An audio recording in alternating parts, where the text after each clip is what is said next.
Divine story में आप सभी दर्शकों का स्वागत है। इसमें श्रीमद् भागवत महापुराण की सभी कथाएं सुनने के लिए इस चैनल को अभी सब्सक्राइब करें। अध पंचमो अध्याय। धुंधकारी को प्रेत योनि की प्राप्ति और उससे उद्धार। सूत जी कहते हैं, हे सौनक जी, पिता के वन चले जाने पर एक दिन धुंधकारी ने अपनी माता को बहुत पीटा और कहा, बता धन कहाँ रखा है, नहीं तो अभी तेरी लुआठी जलती लकड़ी से खबर लूंगा। उसकी इस धमकी से डरकर और पुत्र के उपद्रवों से दुखी होकर वह रात्रि के समय कुएं में जा गिरी और इसी से उसकी मृत्यु हो गई। योगनिष्ठ गोकर्ण जी तीर्थ यात्रा के लिए निकल गए। उन्हें इन घटनाओं से कोई सुख या दुख नहीं होता था, क्योंकि उनका ना कोई मित्र था ना शत्रु। धुंधकारी 5 वेश्याओं के साथ घर में रहने लगा। उनके लिए भोग सामग्री जुटाने को चिंता ने उसकी बुद्धि नष्ट कर दी और वह नाना प्रकार के अत्यंत क्रूर कर्म करने लगा। एक दिन उन कुलटाओं ने उससे बहुत से गहने मांगे। वह तो काम से अंधा हो रहा था, मौत की उसे कभी याद नहीं आती थी। बस उन्हें जुटाने के लिए वह घर से निकल पड़ा। वह जहाँ तहाँ से बहुत सा धन चुराकर घर लौट आया तथा उन्हें कुछ सुंदर वस्त्र और आभूषण लाकर दिए। चोरी का बहुत माल देखकर रात्रि के समय स्त्रियों ने विचार किया कि यह नित्य ही चोरी करता है, इसलिए इसे किसी दिन अवश्य राजा पकड़ लेगा। राजा यह सारा धन छीनकर उसे निश्चय ही प्राण दंड देगा। जब एक दिन इसे मरना ही है, तब हम ही धन की रक्षा के लिए गुप्त रूप से इसको क्यों न मार डालें। इसे मारकर हम इसका माल मता लेकर जहाँ कहीं चले जाएंगे। ऐसा निश्चय कर उन्होंने सोए हुए धुंधकारी को रस्सियों से कस दिया और उसके गले में फांसी लगाकर उसे मारने का प्रयत्न किया। इससे जब वह जल्दी ना मरा तो उन्हें बड़ी चिंता हुई। तब उन्होंने उसके मुख पर बहुत से दहकते अंगारे डाले। इससे वह अग्नि की लपटों से बहुत छटपटाकर मर गया। फिर उन्होंने उसके शरीर को एक गड्ढे में डालकर गाड़ दिया। सच है, स्त्रियां प्राय ही बड़ी दुस्साहसी होती हैं। उनके इस कृत्य का किसी को ही पता न चला। लोगों के पूछने पर वह कह देती थी कि हमारे प्रियतम पैसे के लोभ से अब की बार कहीं दूर चले गए हैं, इसी वर्ष के अंदर लौट आएंगे। बुद्धिमान पुरुष को दुष्टा स्त्रियों का कभी विश्वास न करना चाहिए। जो मूर्ख इनका विश्वास करता है उसे दुखी होना पड़ता है। इनकी वाणी तो अमृत के समान कामियों के हृदय में रस का संचार करती है, किंतु हृदय को छुरे की धार के समान तीक्ष्ण होता है। भला ही इन स्त्रियों का कौन प्यारा है। वे उल्टाएं धुंधकारी की सारी संपत्ति समेटकर वहां से चंपत हो गई। उनके ऐसे ना जाने कितने पति थे और धुंधकारी अपने कुकर्मों के कारण भयंकर प्रेत हुआ। वह बवंडर के रूप में सर्वदा 10 दिशाओं में भटकता रहता था तथा शीत घाम से संतप्त और भूख प्यास से व्याकुल होने के कारण हा देव चिल्लाता रहता था, परंतु उसे कहीं भी कोई आश्रय ना मिला। कुछ काल बीतने पर गोकर्ण ने भी लोगों के मुख से धुंधकारी की मृत्यु का समाचार सुना। तब उसे अनाथ समझकर उन्होंने उसका गया जी में श्राद्ध किया और भी जहाँ तहाँ वे जाते थे उसका श्राद्ध अवश्य करते। इस प्रकार घूमते घूमते गोकर्ण जी अपने नगर में आए और रात्रि के समय दूसरों की दृष्टि से बचकर सीधे अपने घर के आंगन में सोने के लिए पहुँचे। वहाँ अपने भाई को सोया देख आधी रात के समय धुंधकारी ने अपना बड़ा विकट रूप दिखाया। वह कभी भेड़ा, कभी हाथी, कभी भैंसा, कभी इंद्र और कभी अग्नि का रूप धारण करता। अंत में वह मनुष्य के आकार में प्रकट हुआ। ये विपरीत अवस्थाएं देखकर गोकर्ण ने निश्चय किया कि यह कोई दुर्गति को प्राप्त हुआ जीव है। तब उन्होंने उससे धैर्यपूर्वक पूछा। गोकर्ण ने कहा, तू कौन है? रात्रि के समय ऐसे भयानक रूप में क्यों दिख रहा है? तेरी यह दशा कैसे हुई? हमें बता तू सही। तू प्रेत है, पिशाच है अथवा कोई राक्षस है? फिर सूत जी कहते हैं, गोकर्ण के इस प्रकार पूछने पर वह बार बार जोर जोर से रोने लगा। उसमें बोलने की शक्ति नहीं थी, इसलिए उसने केवल संकेत मात्र किया। तब गोकर्ण ने अंजलि में जल लेकर उसे अभिमंत्रित करके उस पर छिड़का। इससे उसके पापों का कुछ शमन हुआ और वह इस प्रकार कहने लगा। प्रेत बोला, मैं तुम्हारा भाई हूँ, मेरा नाम है धुंधुकारी। मैंने अपने ही दोष से अपना ब्राह्मणत्व नष्ट कर दिया। मेरे कुकर्मों की गिनती नहीं की जा सकती। मैं तो महान अज्ञान में चक्कर काट रहा था। इसी से मैंने लोगों की बड़ी हिंसा की। अंत में उल्टा स्त्रियों ने मुझे तड़पा तड़पा कर मार डाला। इसी से अब मैं प्रेत योनि में पड़कर यह दुर्दशा भोग रहा हूँ। अब देववश कर्म फल का उदय होने से मैं केवल वायु भक्षण करके जी रहा हूँ। भाई, तुम दया के समुद्र हो, अब किसी प्रकार जल्दी ही मुझे इस योनि से छुड़ाओ। गोकर्ण ने धुंधकारी की सारी बातें सुनी और तब उससे बोले। गोकर्ण जी ने कहा, भाई, मुझे इस बात का बड़ा आश्चर्य है। मैंने तुम्हारे लिए विधि पूर्वक गया जी में पिंडदान किया, फिर भी तुम प्रेत योनि से मुक्त कैसे नहीं हुए? यदि गया श्राद्ध से भी तुम्हारी मुक्ति नहीं हुई, तब इसका और कोई उपाय ही नहीं है। अच्छा, तुम सब बात खोल कर कहो, मुझे अब क्या करना चाहिए? प्रेत ने कहा। फिर प्रेत ने कहा, मेरी मुक्ति सैकड़ों गया श्राद्ध करने से भी नहीं हो सकती। अब तो तुम इसका कोई और उपाय सोचो। प्रेत की यह बात सुनकर गोकर्ण को बड़ा आश्चर्य हुआ। वे कहने लगे, यदि सैकड़ों गया श्राद्ध से भी तुम्हारी मुक्ति नहीं हो सकती, तब तो तुम्हारी मुक्ति असंभव ही है। अच्छा, अभी तो तुम निर्भय होकर अपने स्थान पर रहो। मैं विचार करके तुम्हारी मुक्ति के लिए कोई दूसरा उपाय करूंगा। गोकर्ण की आज्ञा पाकर धुंधुकारी वहां से अपने स्थान पर चला आया। इधर गोकर्ण ने रात भर विचार किया, तब भी उन्हें कोई उपाय नहीं सूझा। प्रातः काल उनको आया देख लोग प्रेम से उनसे मिलने आए। तब गोकर्ण ने रात में जो कुछ जिस प्रकार हुआ था वह सब उन्हें सुना दिया। उनमें जो लोग विद्वान, योगनिष्ठ, ज्ञानी और वेदज्ञ थे, उन्होंने भी अनेकों शास्त्रों को उलट पलट कर देखा, तो भी उसकी मुक्ति का कोई उपाय न मिला। तब सबने यही निश्चय किया कि इस विषय में सूर्य नारायण जो आज्ञा करे वही करना चाहिए। अतः गोकर्ण ने अपने तपोबल से सूर्य की गति को रोक दिया। उन्होंने स्तुति की, हे भगवान, आप सारे संसार के साक्षी हैं, मैं आपको नमस्कार करता हूँ। आप मुझे कृपा करके धुंधकारी की मुक्ति का साधन बताइए। गोकर्ण की यह प्रार्थना सुनकर सूर्यदेव ने दूर से ही स्पष्ट शब्दों में कहा, श्रीमद् भागवत से मुक्ति हो सकती है, इसलिए तुम उसका सप्ताह प्रयाण करो। सूर्य का यह धर्ममय वचन वहाँ सभी ने सुना। तब सबने यही कहा कि प्रयत्न पूर्वक ही यही करो, भी यही साधन बहुत सरल है। अतः गोकर्ण जी भी तदनुसार निश्चय करके कथा सुनाने के लिए तैयार हो गए। देश और गांवों से अनेकों लोग कथा सुनने के लिए आए। बहुत से लंगड़े, लूले, अंधे, बूढ़े और मंद बुद्धि पुरुष भी अपने पापों की निवृत्ति के लिए उद्देश्य से वहां आ पहुंचे। इस प्रकार वहां इतनी भीड़ हो गई कि उसे देखकर देवताओं को भी आश्चर्य होता था। तब गोकर्ण जी व्यास गद्दी पर बैठकर कथा कहने लगे। तब वह प्रेत भी वहां आ पहुंचा और इधर उधर बैठने के लिए स्थान ढूंढने लगा। इतने में ही उसकी दृष्टि एक सीधे रखे हुए 7 गांठ के बांस पर पड़ी। उसी के नीचे के छिद्र में घुसकर वह कथा सुनने के लिए बैठ गया। वायु रूप होने के कारण वह बाहर कहीं बैठ नहीं सकता था, इसलिए बांस में घुस गया।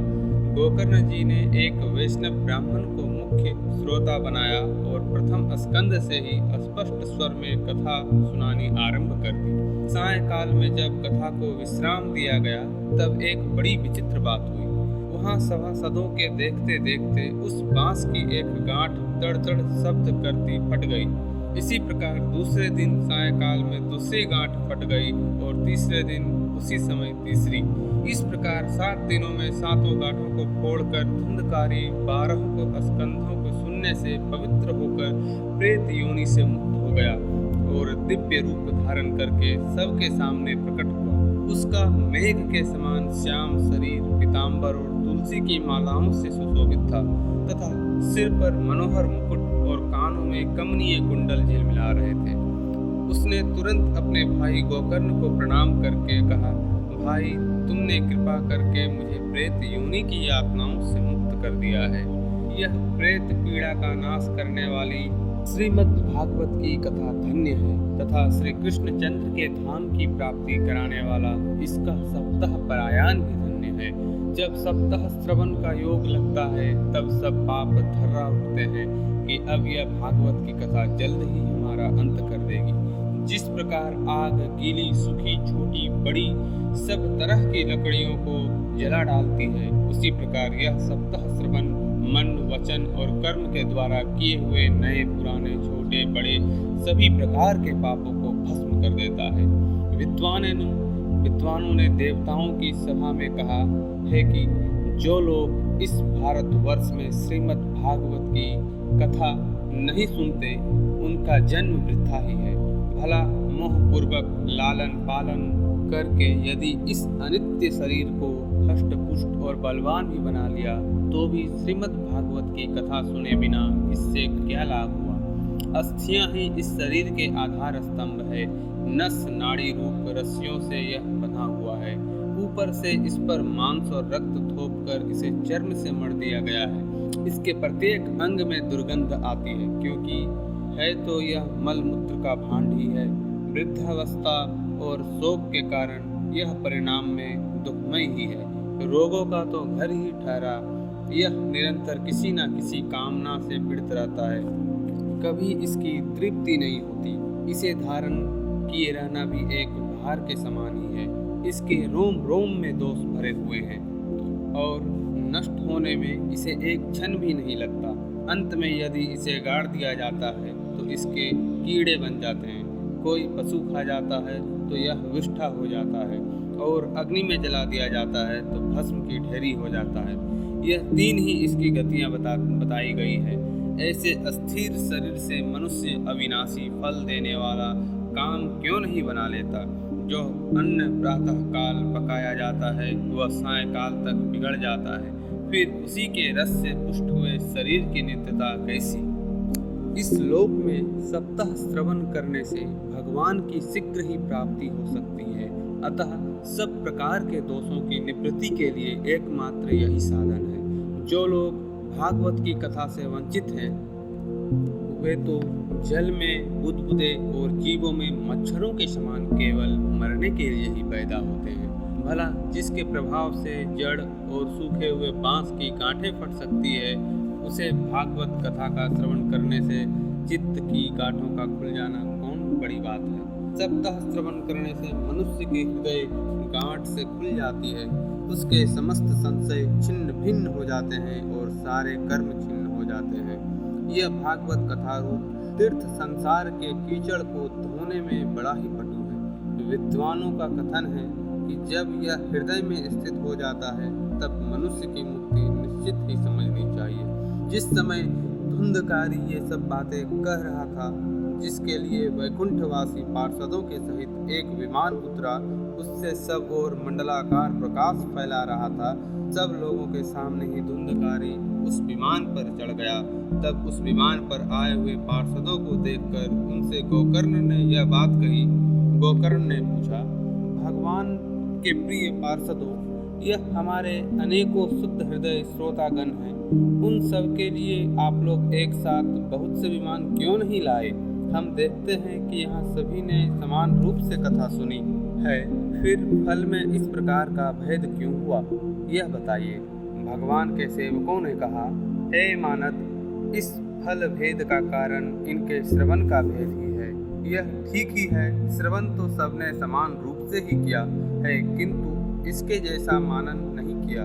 इसी से एक साथ भजन करने पर भी उसके फल में भेद रहा। इस प्रेत ने 7 दिनों तक निराहार रहकर श्रवण किया था तथा सुने हुए विषय का स्थिर चित्त से यह खूब मनन निधि ध्यान से भी करता रहता था। जो ज्ञान दृढ़ नहीं होता वह व्यर्थ हो जाता है। इसी प्रकार ध्यान न देने से श्रवण का संदेह से मंत्र का और चित्त के इसी प्रकार ध्यान न देने से श्रवण का संदेह से मंत्र का और चित्त के इधर उधर भटकते रहने से जब का भी कोई कोई फल नहीं होता। वैष्णवहीन देश अपात्र को कराया हुआ श्राद्ध का भोजन, आश्रयोत्रियों का दिया हुआ दान एवं आचारहीन कुल, इन सब का नाश हो जाता है। गुरु वचनों में विश्वास, दीनता का भाव, मन के दोषों पर विजय और कथा में चित्त की एकाग्रता इत्यादि नियमों का यदि पालन किया जाए तो श्रवण का यथार्थ फल मिलता है। तो निश्चय ही सबको वैकुंठ की प्राप्ति होगी। और गोकर्ण जी, आपको तो भगवान स्वयं आकर गोलोक धाम ले जाएंगे। यूं कहकर वे सब पार्षद श्री हरि कीर्तन करते वैकुंठ लोक को चले गए। श्रावण मास में गोकर्ण जी ने फिर उसी प्रकार सप्ताह क्रम से कथा कही और उन श्रोताओं ने उसे फिर सुना। नारद जी, इस कथा की समाप्ति पर जो कुछ हुआ वह सुनिए। वहाँ भक्तियों से भरे हुए विमानों के साथ भगवान प्रकट हुए। सब ओर से खूब जय जयकार और नमस्कार की ध्वनियाँ होने लगी। भगवान स्वयं हर्षित होकर अपने 5 जने शंख की ध्वनि करने लगे और उन्होंने गोकर्ण को हृदय से लगाकर अपने ही समान बना लिया। उन्होंने क्षण भर में ही अन्य सब श्रोताओं को भी मेघ के समान श्याम वर्ण, रेशमी पीताम्बर धारी तथा किरीट और कुंडलित आदि से विभूषित कर दिया। उस गांव में कुत्ते और चांडाल प्रयत्न जितने भी जीव थे, वे सभी गोकर्ण जी की कृपा से विमानों पर चढ़ा लिए गए तथा जहां योगी जन जाते हैं उसे भगवत वत्था में वे भेज दिए गए। इस प्रकार भगवत वत्सल भगवान श्री कृष्ण कथा श्रवण से प्रसन्न होकर गोकर्ण जी को साथ ले अपने ग्वाल बालों के प्रिय गोलोक धाम में चले गए। पूर्व काल में जैसे अयोध्यावासी ने भगवान श्री राम के साथ साकेत धाम सिधारे थे, उसी प्रकार भगवान श्री कृष्ण उन सब को योगी दुर्लभ गोलोक धाम को ले गए, जिस लोक में सूर्य, चंद्रमा और सिद्धों को भी कभी गति नहीं हो सकती। उसमें श्री भागवत श्रवण करने से चले गए। नारद जी सप्ताह यज्ञ के द्वारा कथा श्रवण करने से जैसा उज्ज्वल फल संचित होता है, उसके विषय में हम आपसे क्या कहें। अजी, जिन्होंने अपने कर्णपुट से गोकर्ण जी की कथा के एक अक्षर का भी पान किया था, वे फिर माता के गर्भ में नहीं आए। जिस गति को लोग वायु, जल या पत्ते खाकर शरीर सुखाने से बहुत काल तक घोर तपस्या करने से और योगाभ्यास से भी नहीं पा सकते, उसे वे सप्ताह श्रवण से सहज में ही प्राप्त कर लेते हैं। इस परम पवित्र इतिहास का पाठ चित्रकूट पर विराजमान मुनीश्वर सांडिल्य भी ब्रह्मानंद में मग्न होकर करते रहते हैं। यह कथा बड़ी ही पवित्र है। एक बार के श्रवण से ही समस्त पाप राशि को भस्म कर देती है। यदि इसका श्राद्ध के समय पाठ किया जाए तो इससे पितृगण को बड़ी तृप्ति होती है और नित्य पाठ करने से मोक्ष की प्राप्ति होती है। अतः श्रीमद् पुराणे उत्तरखंडे श्रीमद् भागवत महात्म्यम गोकर्ण मोक्ष वर्णनम नाम 5वां अध्याय संपूर्णमस्तु। प्रेम से बोलिए श्री कृष्णचंद्र भगवान की जय।